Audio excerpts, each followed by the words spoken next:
وَأَلَّفَ بَيْنَ قُلُوبِهِمْ لَوْ أَنفَقْتَ مَا فِي الْأَرْضِ جَمِيعًا مَّا أَلَّفْتَ بَيْنَ قُلُوبِهِمْ وَلَٰكِنَّ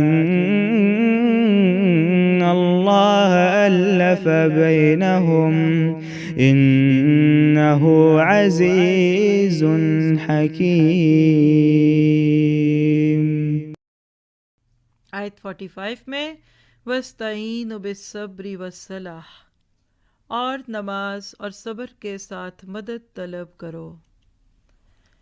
یہ چیز ہے بڑی بوجھل یعنی شاق، مگر ڈر رکھنے والوں پر یعنی خاشعین کو نماز اور صبر مشکل نہیں لگتا۔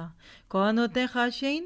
الذین یظنون انہم ملاقو ربہم وانہم الیہ راجعون، جو جانتے ہیں کہ بے شک وہ اپنے رب سے ملاقات کرنے والے اور یقیناً اسی کی طرف لوٹ کر جانے والے ہیں۔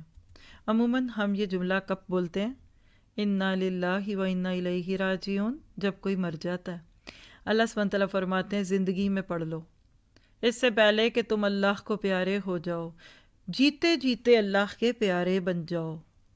دیکھیے گا آیت 45 سے 46 میں وَاسْتَعِینُوا بِالصَّبْرِ وَالصَّلَاحِ، یہ آیت آپ کو مجھے ایک پیغام دیتی ہے، اور وہ کیا؟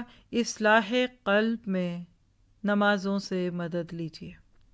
نماز برائی سے روکتی ہے۔ 21ویں پارے کی پہلی آیت میں آتا ہے کہ جس میں اللہ تعالیٰ فرماتے ہیں کہ اِنَّ الصَّلَاةَ تَنْہَىٰ عَنِ الْفَحْشَاءِ وَالْمُنکَرِ۔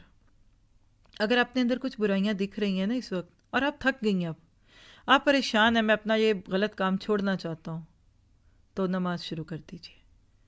آپ نمازی بنتے جائیے، انشاءاللہ دل کی صفائی ہوتی رہے گی۔ تو 3 چیزیں، صبر سے، نماز سے اور خشیت الہی سے اصلاح قلب کا کام لینا ہے۔